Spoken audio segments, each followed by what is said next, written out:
And he tried to get me to go on it. He tried to get me to, but I'm wearing these high heels and I was afraid to try it. Take off the heels. Uh-oh. Oh, this makes me nervous. Mango, help her. Geez. Somebody hold her. Julie. Nailed it. Impressive.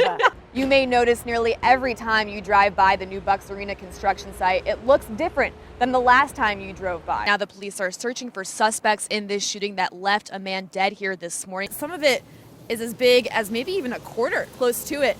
It stopped for now. We've got mostly light rain falling, heavier in spurts, as Rebecca mentioned, but for now, it is something to look at as far as the hail is concerned. Police in Glendale tell me the spike in chases appears to be related to a drastic increase in stolen cars. They're rebuilding these frontage roads so they can eventually widen I-94 and make way for the $10 billion Foxconn plant. You can tell by the waves behind me here on Lake Michigan that it is not exactly the most pleasant day to be out in the elements. This search warrant reveals new details of just how that crash happened. That's where it gets a little confusing. You'll see this sign just a few feet away says something different. Yeah, Kyle, in case you haven't heard, the Giants wide receiver spent an off day before the game on a boat in Miami just a week before taking on the Packers in the playoffs. Mike, one person is dead and two more are in the hospital this afternoon after this accident here on the northwest side of Milwaukee. But I think I'm pretty happy that this roof is closed. I'm pretty sure you feel the same way. We didn't have to wear our gloves this morning, so No we're pretty gloves. happy.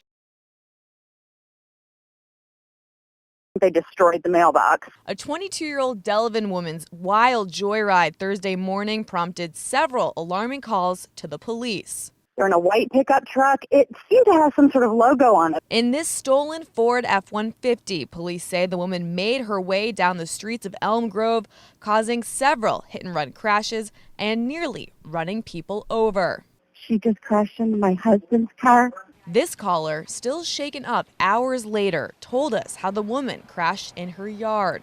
She doesn't want to be shown on camera. I heard screeches outside my bedroom window, and I got up and looked outside, and there was a woman in a white pickup truck hitting the back of my husband's car. She threw some things out the top and said, "My husband, I'm your best friend, and your husband is cheating on you." Police say it all started on a Starbucks on Mayfair Road in Wauwatosa. The woman went inside and made weird comments to the people there. She left and then started throwing rocks in the parking lot before taking off in a car, which she ended up crashing near North 121st Street and 94. Police believe that's when she stole the F-150 from a construction site in West Allis. And how are you feeling today?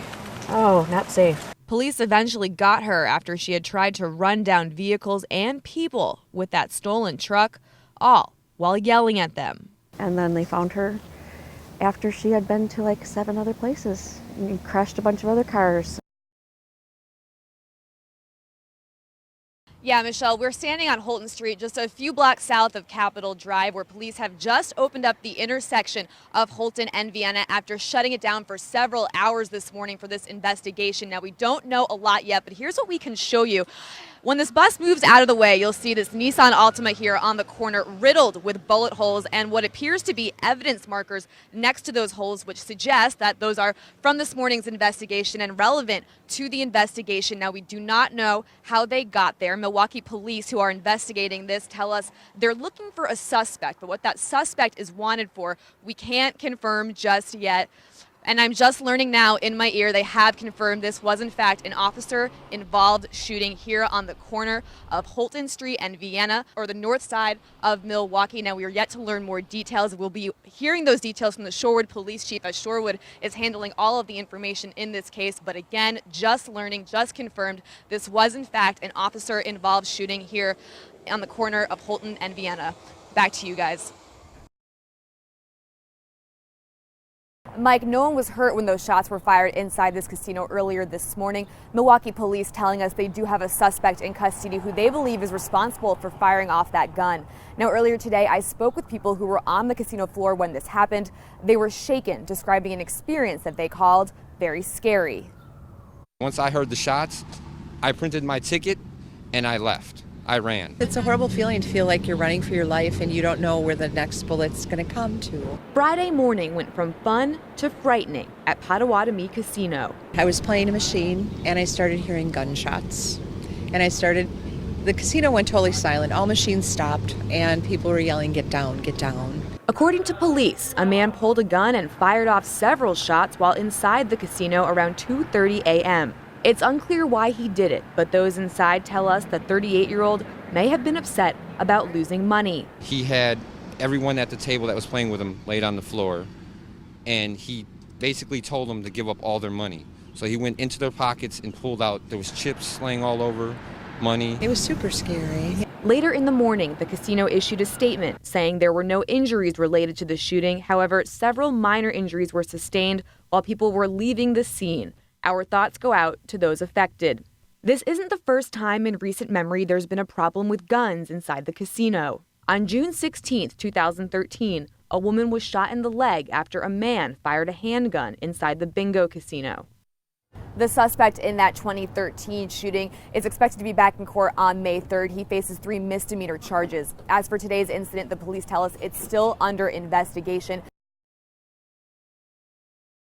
We have learned a little bit more information in the last half hour, and as you mentioned, we're taking a new look here. We're at the back now where we're getting a much better view of the damage here this morning on 33rd and Hadley. Now, one of these houses, the house that you see on the left side of your screen that does appear to be destroyed, that, I'm told, was an abandoned house. It appears to be gutted completely from the back, and firefighters are still fighting hot spots inside there. Now, in the last few minutes, I spoke to the man who owns the home next door. He told me that he rents that house to one family that lives upstairs and to other tenants who live downstairs.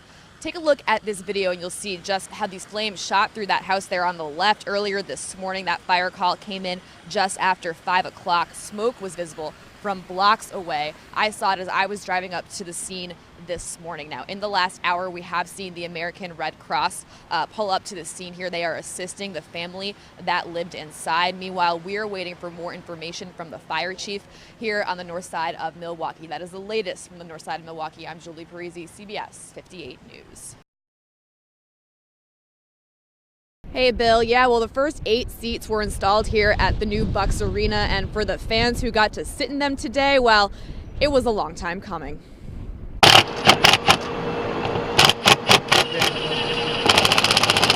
They came in '68, I was 18, so I followed the team all through those years. For 6 die-hard Milwaukee Bucks fans, the sound of this drill is a reward for years of loyalty.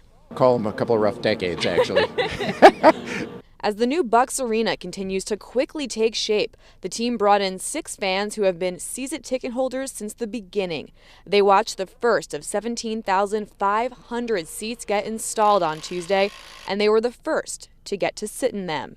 When we thought about literally whose butts will be in what seats, like what better way than to take 6 folks who have all had over 50-year tenures. New arena, I'd like to see lots of people here. I mean, I'm a Milwaukeean through and through. It's great for the city. It's great for basketball, all kinds of basketball, Marquette. The new arena comes with lots of high hopes. They're just this close. They're this close. But as the Bucks saw today, it's being built on a foundation of devotion. I mean, I think these days few people do things for 12 months, much less 50 years. So to have that loyalty is just incredible. And about 700 to 750 seats will be installed here each week until the new arena's completion. Live in Milwaukee, I'm Julie Parise, CBS 58 News.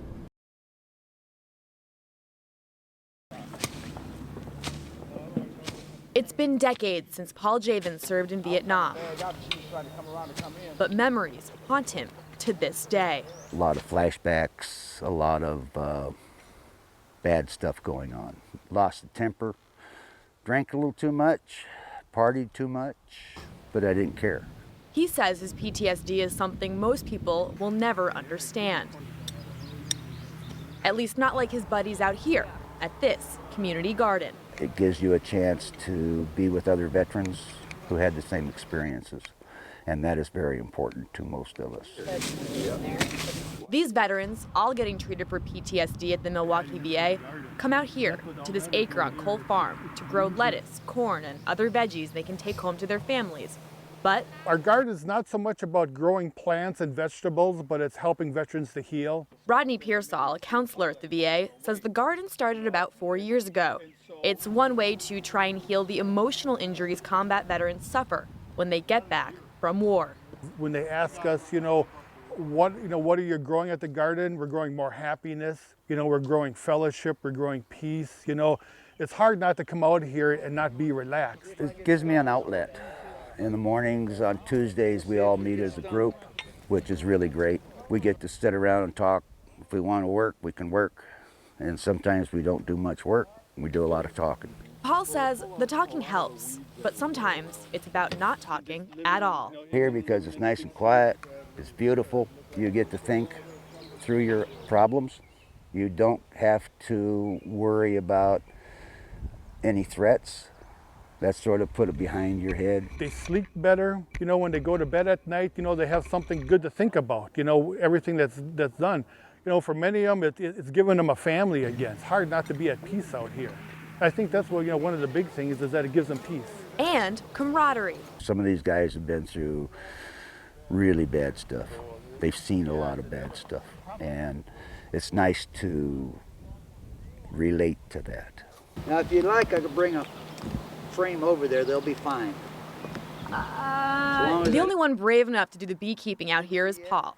He loves it. If you're sitting at home doing nothing, you're thinking about some maybe combat experiences or something that happened before. And out here, you don't get that. You're keeping your mind active. He ends up coming out here a couple of times a week.